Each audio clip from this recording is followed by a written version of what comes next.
ନମସ୍କାର। ଆଜି ଶୁକ୍ରବାର ଡିସେମ୍ବର 26 ତାରିଖର ଶୁଣିବା ରାଶିଫଳ। ମେଷ। ଆଜିର ଚନ୍ଦ୍ର ପାପଗ୍ରହ ରାହୁଯୁକ୍ତ କାରଣରୁ ମାନସିକ ସ୍ଥିତି ଭଲ ରହିବ ନାହିଁ।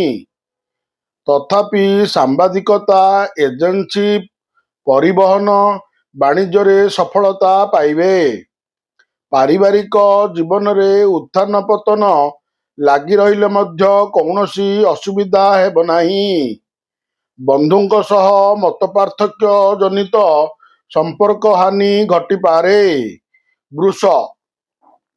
ତୃତୀୟାଧିପତିଙ୍କ ଅଶୁଭତ୍ୱ ସଂଯୋଗ ପଡ଼ୋଶୀ କିମ୍ବା ଭଗିନୀ ସହ ମତାନ୍ତରର କାରଣ ହୋଇପାରେ। ଜମିଜମା କିମ୍ବା ଯାନ୍ତ୍ରିକ ଜିନିଷ କ୍ଷେତ୍ରରେ ଅର୍ଥ ବ୍ୟୟ କରିପାରନ୍ତି। ପ୍ରତିଦ୍ୱନ୍ଦ୍ୱିତାରେ ସଫଳତା, କିନ୍ତୁ ଆନୁଷ୍ଠାନିକ କାମରେ ସମସ୍ୟା ସୃଷ୍ଟିର ଆଶଙ୍କା ରହିଛି। ମୂଲ୍ୟବାନ ଜିନିଷ କ୍ରୟ ସକାଶେ ବନ୍ଧୁଙ୍କଠାରୁ ଧାର କରଜ କରିପାରନ୍ତି। ମିଥୁନ। କର୍ମସ୍ଥାନରେ ଶନିଙ୍କ ପ୍ରଭାବରେ କାର୍ଯ୍ୟରେ ବିଳମ୍ବ ଏବଂ ଅବହେଳାରୁ ଅଭିଯୋଗର ସମ୍ମୁଖୀନ ହେବେ। ବନ୍ଧୁଗଣରେ ରୁକ୍ଷ ଭାଷାଯୋଗ ଯୋଗୁଁ ସମ୍ପର୍କ ହାନି ଘଟିପାରେ। ଯେଉଁ କ୍ଷେତ୍ରରେ ଯାହା କିଛି ନିଷ୍ପତ୍ତି ନେବେ, ଶେଷ ସମୟରେ ଓଲଟପାଲଟ ହୋଇଯିବ। ଗୁରୁତ୍ୱପୂର୍ଣ୍ଣ କାମରେ ଉପଯୁକ୍ତ ଫଳ ପାଇବାର ଆଶା ରହିଛି। କର୍କଟ।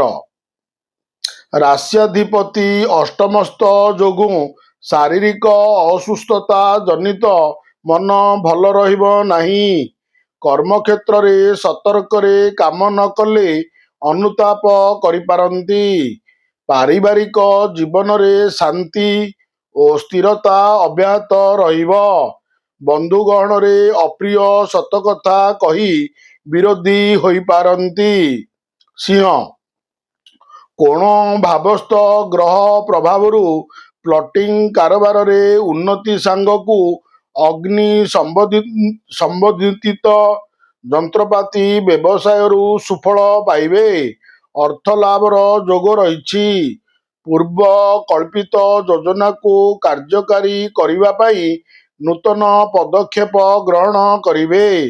ପରିବାରରେ ପିଲାମାନଙ୍କ କାର୍ଯ୍ୟକଳାପକୁ ନାପସନ୍ଦ କରିପାରନ୍ତି। କନ୍ୟା। କର୍ମଭାବସ୍ଥ ଗୁରୁଙ୍କ ପ୍ରତି ଏକାଧିକ ଗ୍ରହଙ୍କ ଦୃଷ୍ଟିଜନିତ ପ୍ରତ୍ୟେକ କ୍ଷେତ୍ରରେ ପ୍ରତିବନ୍ଧକର ସମ୍ମୁଖୀନ ହେବେ। ସମ୍ପର୍କୀୟମାନେ ସ୍ୱାର୍ଥ ସାଧନ ପରିପ୍ରେକ୍ଷୀରେ ପାରିବାରିକ କ୍ଷେତ୍ରକୁ ସମସ୍ୟା ବହୁଳ କରିପାରନ୍ତି। ସହକର୍ମୀଙ୍କ ସହ ଭାଙ୍ଗି ପଡ଼ିଥିବା ସମ୍ପର୍କ ପୁଣି ଯୋଡ଼ି ହୋଇଯିବ। ଉପସ୍ଥିତି ବୁଦ୍ଧି ଖଟାଇ ପରିସ୍ଥିତିକୁ ସୁଧାରି ନେଇ ପାରିବେ। ତୁଳା। ମୁଖ ଭାବରେ ବୁଧ ଗ୍ରହ ଥିବାରୁ ଆପଣଙ୍କ କଠୋର ବାକ୍ୟାଳାପ ପ୍ରତ୍ୟେକ କ୍ଷେତ୍ରରେ ସମସ୍ୟା ସୃଷ୍ଟିର କାରଣ ହୋଇପାରେ। ବନ୍ଧୁଙ୍କ ଦ୍ୱାରା କର୍ମକ୍ଷେତ୍ରରେ ମିଥ୍ୟା ଗୁଜବ ମନକୁ ଆତଙ୍କିତ କରିପାରେ। ବ୍ୟାଙ୍କ ଲୋନକୁ ପରିଶୋଧ କରି ଆଶ୍ୱସ୍ତି ଲଭିବେ। ବନ୍ଧୁଙ୍କ ଅନୁରୋଧ କ୍ରମେ ଦେବାର୍ଚ୍ଚନା ପାଇଁ ଦୂରସ୍ଥାନ ଯିବାକୁ ମନ ବଳାଇ ପାରନ୍ତି। ବିଛା। ଗୁରୁ କ୍ଷେତ୍ରସ୍ଥ ରାଶ୍ୟାଧିପତି ଆରୋଗ୍ୟ ଲାଭ, ଚେଷ୍ଟା ସଫଳ ସାଙ୍ଗକୁ ଋଣ ସୂତ୍ରରେ ଅର୍ଥଲାଭ କରାଇପାରେ। ଗତକାଲିଠାରୁ ଯେଉଁ କାମରେ ହାତ ଦେଇଛନ୍ତି ସେଥିରେ କୃତକାର୍ଯ୍ୟ ହେବେ। ଲେଖାପଢ଼ା, ସାହିତ୍ୟ, ସାମ୍ବାଦିକତା ଓ ଅଭିନୟରୁ ପ୍ରଶଂସା ପାଇବେ। ଗୃହସୀମାକୁ କେନ୍ଦ୍ର କରି ବିତର୍କର ସମ୍ମୁଖୀନ ହୋଇପାରନ୍ତି। ଧନୁ। ଏକାଧିକ ପାପଗ୍ରହ ରାଶିରେ ଅବସ୍ଥାନ କରିଥିବାରୁ ସ୍ୱାସ୍ଥ୍ୟହାନି, କଳହ, ଧନ କ୍ଷୟ ଓ ସମ୍ପର୍କ ନଷ୍ଟର ଆଶଙ୍କା ରହିଛି। କର୍ମକ୍ଷେତ୍ରରେ ଅନ୍ୟମାନଙ୍କ ଉପରେ ବିରକ୍ତ ହେବା ଉଚିତ ହେବ ନାହିଁ। ନୂତନ କାମରେ ପରିକଳ୍ପନା କରିବେ, କିନ୍ତୁ ଖର୍ଚ୍ଚ ଭାର ଯୋଗୁଁ ଚିନ୍ତା ପ୍ରକଟ କରିପାରନ୍ତି। ବନ୍ଧୁଙ୍କ ପରାମର୍ଶରେ ପାରିବାରିକ ସମସ୍ୟାକୁ ସୁଧାରି ନେବେ। ମକର, ଦ୍ୱାଦଶ ସ୍ଥାନରେ ଶୁକ୍ର ଅବସ୍ଥାନ କରିଥିବାରୁ ମଉଜ ମଜଲିସରେ ଦିନଟି କଟିବ। କର୍ମକ୍ଷେତ୍ରରେ ଈର୍ଷାପରାୟଣ ସହକର୍ମୀଙ୍କ ଦୌରାତ୍ମ୍ୟ ଅସହ୍ୟ ହେବ।